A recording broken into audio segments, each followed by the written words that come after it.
The space station Galactic Unity was full of beings from 100 different worlds. They walked through its wide halls in groups, talking in languages that sounded like music or like rocks grinding together. Some floated, some crawled, some moved in ways that made no sense to human eyes, but they all had one thing in common. They all looked at humans like they were children who had wandered into an adult party. Maya stood at the entrance to the Combat Academy's main training hall. She was 23 years old, small for a human, and very far from Earth. Her dark hair was tied back in a simple knot. Her eyes were tired from the long journey through space, and on her shoulders was a coat that looked like it belonged in a museum. The coat was brown leather, worn soft by decades of use. It had patches on the elbows and a collar that was slightly frayed. The buttons were made of brass and some of them did not match. On the left breast was a faded patch with words in English that were hard to read. The coat was clearly old. It was clearly from Earth, and it was clearly not made for space travel. A group of cadets walked past Maya. They were tall beings with blue skin and 4 arms. Their uniforms were perfect white, made from smart fabric that could change temperature and repair itself. They saw Maya's coat and started to laugh. "Look at that," one of them said in the common tongue. "The human brought clothing from the primitive age." "Perhaps she thinks we will have a bonfire," said another. "Do humans still use fire? I forget." Maya did not respond. She had heard such things many times on her journey to the station. Humans had only joined the galactic community 50 years ago. To species that had been traveling between stars for thousands of years, humans were newcomers, bobbies, interesting to study but not to be taken seriously. She walked into the training hall. The room was vast, with high ceilings that disappeared into darkness above. The floor was made of some material that was soft but firm, good for combat training. Around the edges of the room, beings from many worlds were warming up for the day's exercises. They moved with grace and power. Some of them had natural weapons built into their bodies: claws, stingers, tentacles that could crush metal. Maya found an empty spot near the wall and set down her bag. She did not take off her coat. It was not cold in the room, but she wore the coat anyway. She always wore the coat. "First day?" asked a voice beside her. Maya turned to see a female. Looked almost human, but their skin was pale green and their eyes had no pupils. They were known as one of the friendliest species in the galaxy, always willing to help newcomers. "Yes," Maya said, "I arrived this morning." "I am called Vila," they said. "I have been at this academy for 2 cycles now. I can help you find your way around if you like." "Thank you, I am Maya." Vila looked at Maya's coat with curiosity but not mockery.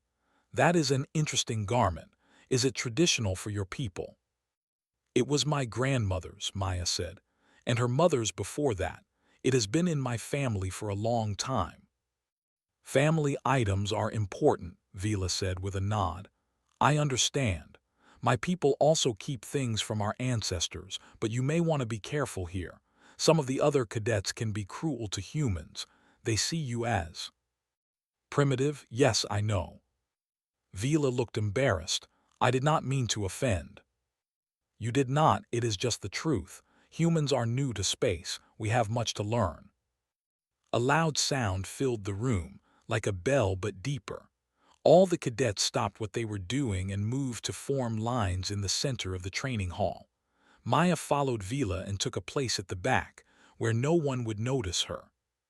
The doors at the far end of the hall opened. Through them walked Master, the head trainer of the Combat Academy. Maya had read about him on the journey here. He was one of the oldest and most respected species in the galaxy. They had been warriors for millions of years. They had fought in wars that humans could not even imagine. They had helped build the peace that now held the galaxy together. Was massive. He stood 3 meters tall with gray skin that looked like stone. His face was flat and wide, with small eyes that seemed to see everything. He moved slowly, but Maya could tell that his slowness was a choice. He could move fast when he wanted to, very fast. Behind came his assistant trainers.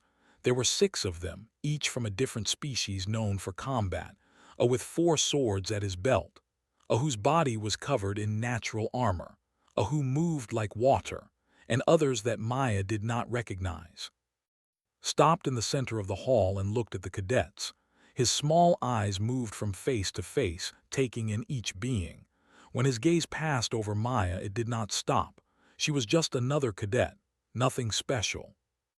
"Welcome to another cycle at the Combat Academy," said. His voice was like stones rolling down a mountain. "Some of you are returning, some of you are new. It does not matter. Here, you all start as nothing. You will become something only if you earn it." He began to walk along the lines of cadets, examining them more closely now. The stood straight and proud. The shifted their weight, eager to fight.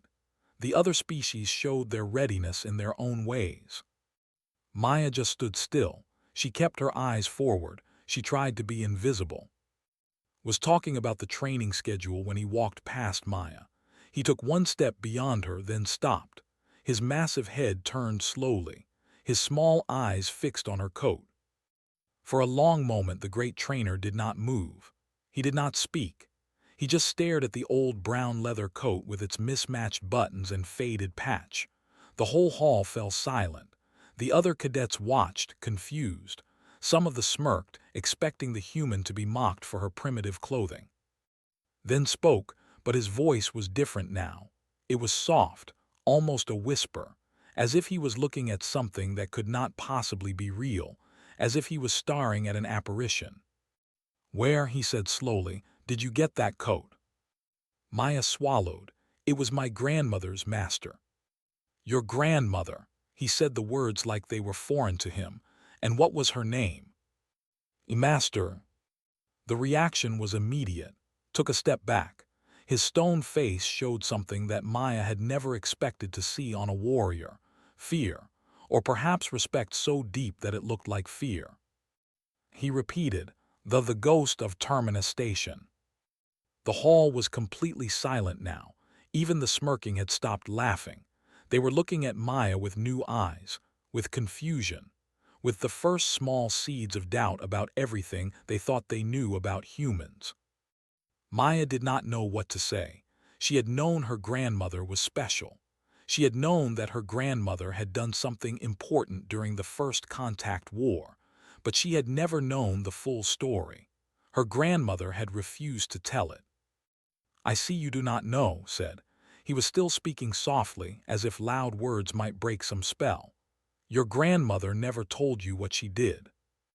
"No, master. She died when I was young. She only said that the coat was important, that I should wear it when I went to space." Closed his eyes for a moment. When he opened them again, they were wet. Maya had not known that could cry. "Come with me," he said. "All training is canceled for today. There is something the galaxy needs to remember." Led Maya out of the training hall and into a private corridor that she had not known existed. Behind them, the cadets erupted into confused conversation. The assistant trainers tried to restore order, but even they looked shocked. No one had ever seen Master cancel training. No one had ever seen him cry. "Master," Maya said as they walked, "I do not understand what is happening." They did not answer right away. He led her through several more corridors, each one more private than the last. Finally, they reached a small room with a round table and comfortable chairs. The walls were covered with screens, all dark for now. "Sit," said. Maya sat. The old leather of her coat creaked softly. She touched the sleeve without thinking, feeling the softness that came from decades of wear. How many times had her grandmother touched this same spot? How many times had she put on this coat and gone out to do whatever it was that made a warrior look at her with tears in his eyes? Sat across from her. Even sitting, he towered over her, but his manner was gentle now. The harsh trainer from the hall was gone. In his place was something else.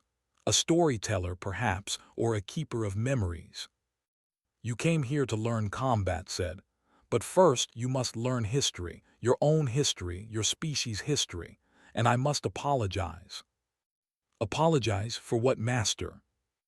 For what my people did to yours, for how we treated humanity when you first came to the stars, and for keeping silent about those who fought back." Maya felt cold. She pulled her grandmother's coat around her shoulders. "I do not understand," she said. Reached out and touched a panel on the table. The screens on the walls came alive. They showed images that Maya did not recognize at first: space stations, ships, the darkness between stars. 60 years ago, began, humanity sent its first ships beyond your solar system.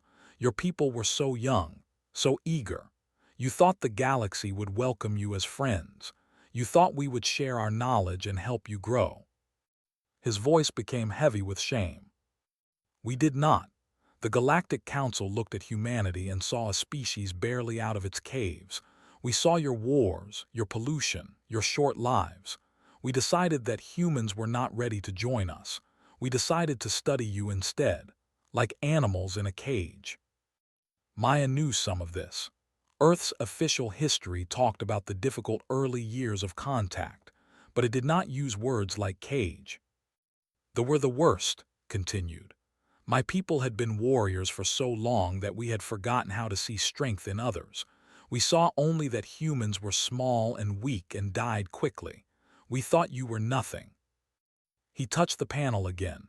The screens changed. Now they showed a space station that was older and smaller than Galactic Unity. Parts of it were damaged.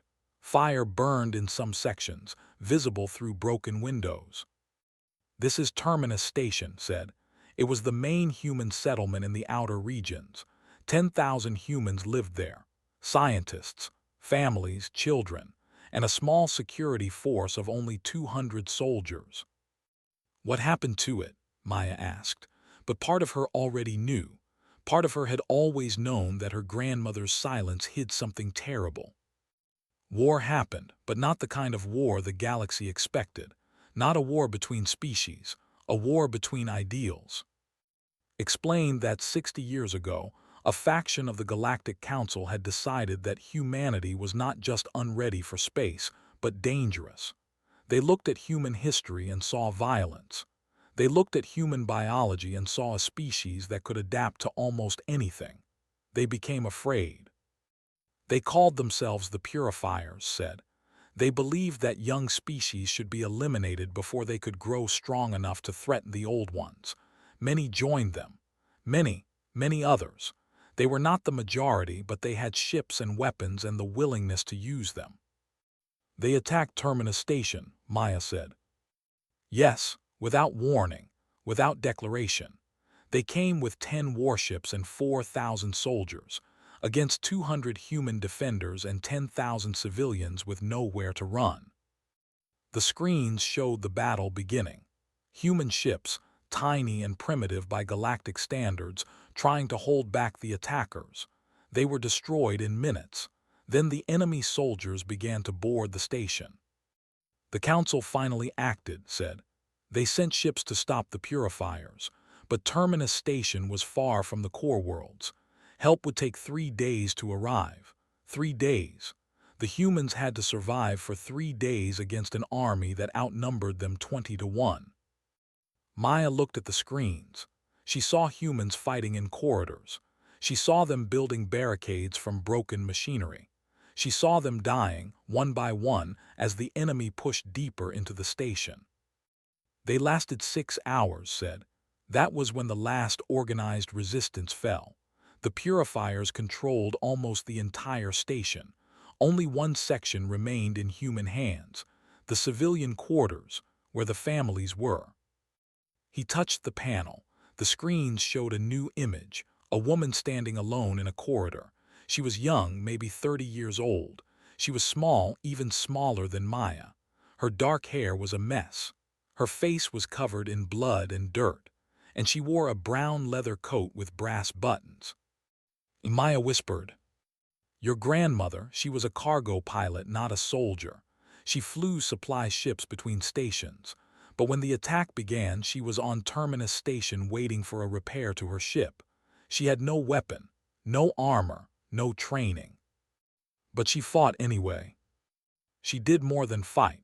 She became something that the purifiers had never seen before, something that no species in the galaxy had seen for millions of years. She became what your people call a ghost, a spirit of vengeance that could not be killed. Explained what happened next. When organized resistance fell was with the civilians. The purifiers were moving toward them. Everyone was preparing to die, but had a different idea. She found a maintenance tunnel. She climbed into the spaces between the walls, and she began to hunt. She had no weapon, said again, so she made them. She built traps from broken pipes and electric cables. She poisoned their food supplies. She cut their communications. And when a soldier was alone, when they separated even for a moment, she took them. The screens showed security recordings from the purifier ships. Soldiers reporting strange noises. Soldiers finding their companions dead in locked rooms. Soldiers seeing a shadow in a brown coat disappearing around a corner, there and then gone. In the first day she killed 40 soldiers, alone, without any help. The purifiers sent hunting parties after her. She killed those too. They tried to track her with their technology. She broke their sensors. They tried to seal off sections of the station. She found ways through walls that they did not know existed. How, Maya asked. Her voice was barely a whisper. How did she do it? Because she was human, said simply. Your people have abilities that the galaxy had forgotten were possible. You can function without sleep for days. You can ignore pain that would cripple other species. You can keep fighting even when wounded, even when exhausted, even when hope is gone. And most importantly, you can adapt. You can become whatever you need to be to survive.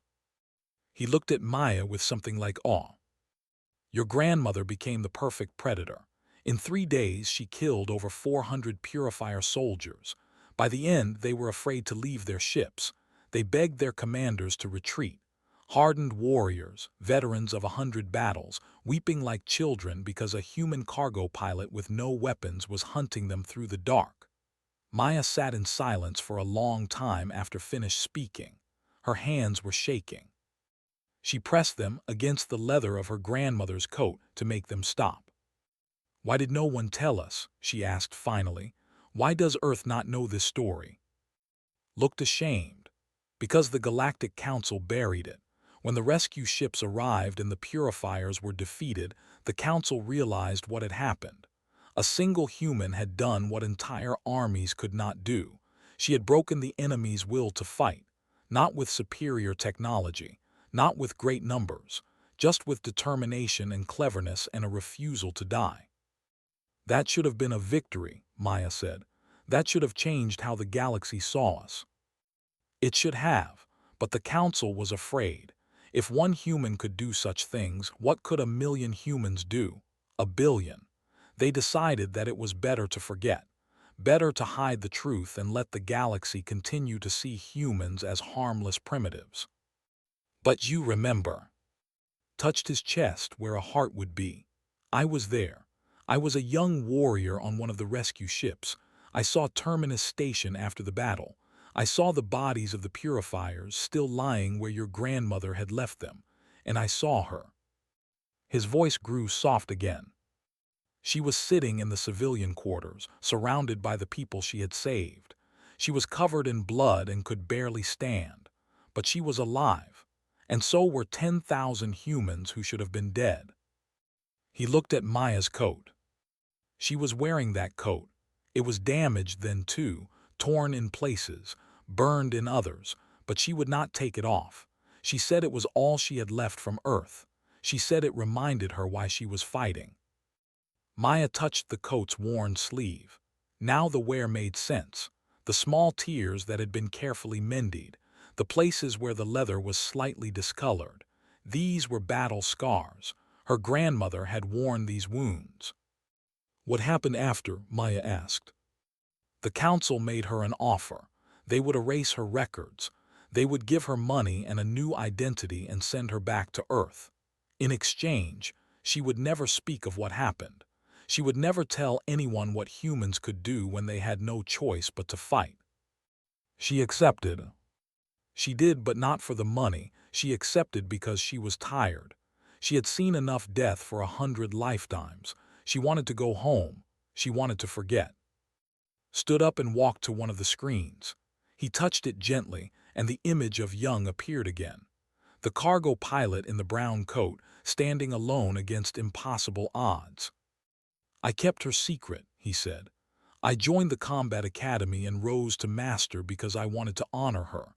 Every cadet I train, every warrior I help create, I do it hoping that someday I will find another like her. Someone with that fire, that spirit." He turned to face Maya. "And now her granddaughter walks into my training hall wearing her coat. Do you understand what this means?" Maya shook her head slowly. "It means the galaxy is about to remember. The old council members who buried the truth are gone now. The purifiers have been disbanded for decades. There is no one left who wants to hide what humanity can do." "But I am not my grandmother," Maya said. "I am just a cargo pilot too. I came here to learn because humans are not respected in space. I wanted to prove that we could be more." Smiled. It was a strange expression on his stone face, but it was warm. "You came here to prove something. So did she. She did not know she was special until she had to be. Perhaps you do not know either." He walked back to the table and sat down. "I will train you myself. Not just combat techniques. I will teach you everything your grandmother taught the galaxy in those 3 days. How to move without being seen. How to use your environment as a weapon. How to survive when survival seems impossible."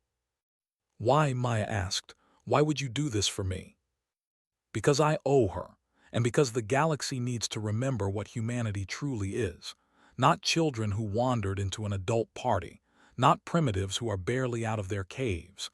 You are the species that survived everything your planet could throw at you. Ice ages, plagues, asteroids, yourselves. You are the species that refuses to stay down. The species that does not know how to quit." He leaned forward. "The other species have forgotten this. They see your short lives and think you are weak. They see your soft bodies and think you are fragile. They do not understand that every human alive is the descendant of survivors. You carry in your blood the legacy of every human who ever lived through impossible odds and kept going." Maya felt something stirring inside her. It was not pride exactly. It was something older, something that had been sleeping in her genes since her ancestors first stood up on the African plains and decided to survive. "What do you want me to do?" she asked.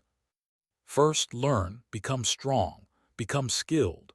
And then when you are ready, I want you to show the galaxy what your grandmother showed the purifiers, that humans are not to be laughed at, that humans are not to be underestimated, that when a human puts on their coat and decides to fight, the wise ones should get out of the way." There was a knock at the door, called out, and Vila entered the room. The looked nervous. "Forgive me, master, but the cadets are talking. They want to know why training was canceled. They want to know why you took the human away." Looked at Maya. "What do you want to tell them?" Maya thought about it. She could ask him to keep the secret. She could go back to being invisible, just another human cadet trying to prove herself. That would be safer. That would be easier. But her grandmother had been silent for 40 years. She had carried her story alone, telling no one, letting the galaxy continue to think of humans as nothing special. Maya was tired of silence. She was tired of being laughed at for wearing a coat that was more valuable than any smart fabric uniform. "Tell them everything," she said. "Tell them about Terminus Station. Tell them what humans can do when we have to." Nodded slowly. There was approval in his small eyes. "Come then, we will tell them together, and then your training will begin." They walked back through the corridors to the training hall. The cadets had not dispersed. They were waiting, grouped by species, whispering among themselves. When and Maya entered, silence fell immediately. Stood in the center of the hall. Maya stood beside him, still wearing her grandmother's coat. She did not feel small anymore. She felt like she was wearing armor. 60 years ago," began, Something happened that changed the galaxy forever, and then it was forgotten. Today, you will learn what was hidden. He told the story again, but this time it was not just for Maya, it was for everyone. The who had laughed at her coat, the who thought humans were fragile, every species that had ever looked at humanity and seen nothing worth respecting. When he finished, the hall was silent. No one was laughing now. They were looking at Maya with new eyes, with something that might have been fear, or might have been respect, or might have been the beginning of both. "This is Maya," said, "granddaughter of the ghost of Terminus Station. She has come here to train, and I will teach her myself." He looked around the room, meeting the eyes of every cadet. "Let this be a lesson to all of you. Never judge a species by its age or its appearance. Never assume that because someone looks weak, they are weak. And never ever laugh at a human wearing a vintage Earth coat. You do not know what that coat has seen. You do not know what that human can do." The training began the next day. Word had spread through the entire station about who Maya was and why Master was teaching her personally. Some beings looked at her with curiosity, some with resentment. And some, like the who had laughed at her coat, looked at her with something close to hatred. "They feel threatened," Vila explained as they ate breakfast together. "Their families have been coming to this academy for generations. They thought they were the best. Now there is a human getting special attention from the Master himself." "I did not ask for special attention," Maya said. "That does not matter to them. What matters is that you have it." Maya learned quickly that having Master's attention was both a gift and a burden. He worked her harder than any other cadet. While others practiced basic forms, she was learning advanced techniques. While others rested, she was studying the architecture of space stations, learning where the hidden spaces were, how air ducts connected, where maintenance tunnels could take her. "Your grandmother did not have these skills," told her during one session. "She invented them as she went. You have the advantage of preparation. Use it." He also taught her about her own body. Humans, she learned, had capabilities that even they did not fully understand. The ability to push through pain that would stop other species cold. The ability to function on minimal sleep, minimal food, minimal everything. The ability to enter a state of focused intensity that shut out everything except the task at hand. "Your people call it adrenaline," said. "Other species have similar chemicals, but humans can sustain the effect longer, much longer. Your grandmother fought for 3 days without rest. By the end, she was barely conscious, but she kept fighting because her body would not let her stop." "That sounds dangerous," Maya said. "It is dangerous. It damages you. After Terminus Station, your grandmother's health was never the same. She paid a price for what she did, but she paid it willingly because the alternative was watching 10,000 people die." Maya thought about her grandmother, the quiet woman who had raised her after her parents died in a shuttle accident, the woman who had always seemed tired, who had moved slowly and carefully, as if her body ached in ways she never talked about. Now Maya understood why. "I will not waste what she gave," Maya said. "I know you will not. That is why I teach you." The weeks passed. Maya grew stronger. She grew faster.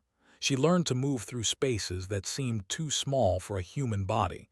She learned to use everyday objects as weapons. She learned to read environments for opportunities and threats. But she also learned that not everyone wanted her to succeed. It happened one night in the dormitory section. Maya was walking back to her room after a late training session. The corridors were quiet. Most cadets were already asleep. She did not see the three until they stepped out of the shadows in front of her. "Human," said the leader. His name was, and he had been the one who laughed loudest at her coat on the first day. "We want to talk." Maya stopped walking. She noted the positions of all three. She noted the distance to the nearest doorway. She noted that there were no cameras in this section of the corridor. "What do you want to talk about?" she asked. Her voice was calm. "About you, about your special training, about how a primitive gets treated like royalty while true warriors are ignored." The other two spread out, blocking any easy escape. They were bigger than Maya. They had 4 arms each. They had been training in combat since childhood. By any reasonable measure, she should have been terrified. She was not terrified. She was focused. She felt the thing that had told her about, the shutting down of everything that was not important, the narrowing of attention to only what mattered. "I did not ask for special treatment," she said. "But you got it, because of some story about your grandmother, some lie that made up to make humans feel important." "It is not a lie." Stepped closer.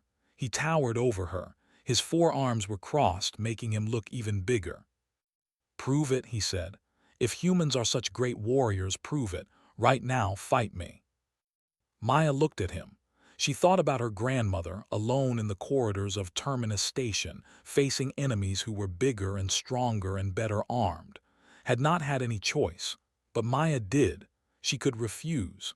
She could report this to. She could take the safe path. But if she did that, every being in the academy would know. They would say the granddaughter of the ghost was afraid to fight. They would say humans were all talk and no action. They would laugh at her code again, and this time the laughter would never stop. "All right," she said, "I will fight you." Smiled. It was not a nice smile. "Not here, the old training room on level 12. No one uses it anymore. No cameras, no witnesses, unless you want to save you." "I do not need saving."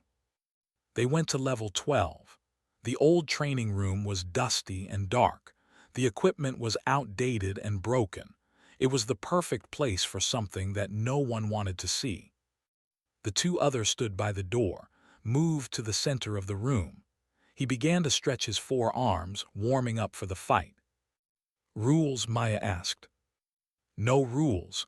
We fight until one of us cannot continue." Maya nodded. She took off her grandmother's coat and hung it carefully on a broken equipment rack. She would not risk damage to it. Not now. Not ever. Then she turned to face. She stood relaxed, hands at her sides. She did not take a fighting stance. She just waited. "You do not even know how to fight," said with contempt. "This will be easy." He attacked. He was fast, faster than Maya had expected. His 4 arms came at her in a complex pattern, strikes from multiple directions at once. It was a technique that no 2-armed being could hope to match. Maya did not try to match it. She simply was not there when the strikes arrived. She moved just enough to avoid each attack, her body twisting and flowing like water around rocks. She did not counter. She did not strike back. She just kept moving. Grew frustrated. He attacked harder, faster. His strikes became wild. He was putting everything into offense, leaving nothing for defense. Maya had been waiting for that. She caught one of his arms as it extended past her. She used his own momentum to pull him off balance. And then she did something that no formal training would have taught. She bit his wrist. Hard. Screamed. It was not a sound of pain. It was a sound of shock. No civilized species bit in combat. It was primitive. It was animal. It was disgusting. It was exactly what Maya's grandmother would have done. While was distracted by his bitten wrist, Maya moved. She dropped low, swept his legs, and brought him crashing to the ground. Before he could recover, she was on his back. Her arm was around his throat. Her legs were wrapped around his body, pinning 2 of his arms. "Yield," she said. Tried to throw her off. He was stronger than her, much stronger, but she had position and leverage. Every movement he made just tightened her hold. "Yield," she said again. The 2 by the door started forward. Maya looked at them. "If you interfere, I will kill him," she said. Her voice was flat and certain. "I do not want to, but I will. Do you understand?" They stopped. They believed her. They should have believed her, because in that moment Maya meant every word. In that moment she understood what her grandmother had felt in the corridors of Terminus Station. The willingness to do whatever was necessary. The surrender of everything except survival. Stopped struggling. His body went limp. "I yield," he gasped. Maya released him immediately. She stood up and walked to where her coat was hanging. She put it on, feeling the familiar weight settle on her shoulders. "This never happened," she said to the three. "You do not speak of it, I do not speak of it. We are all just cadets training at the academy." Agreed. Sat up, rubbing his throat. His eyes were different now.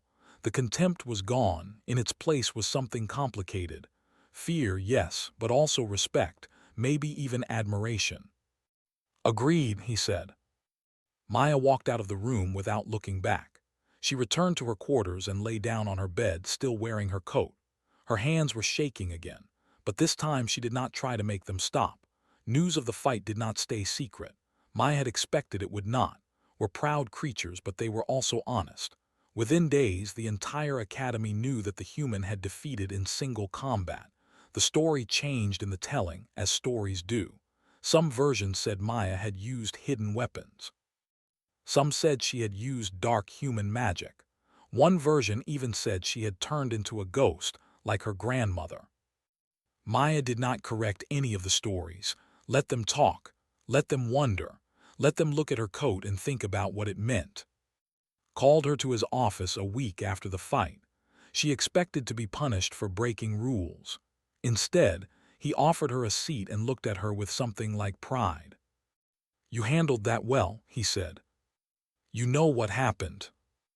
"I know everything that happens in my academy. The other masters wanted to expel you. I told them no." "Thank you." "Do not thank me. Thank yourself. You showed them what your grandmother showed the purifiers, that humans do not fight by the rules, that humans do what needs to be done. That is more valuable than any lesson I could teach." Maya nodded. She was beginning to understand something. Her training was not just about making her a better fighter. It was about making her a symbol, a reminder, a living message to the galaxy about what humanity was capable of. "What happens now?" she asked. "Now you graduate. You have learned everything I can teach you.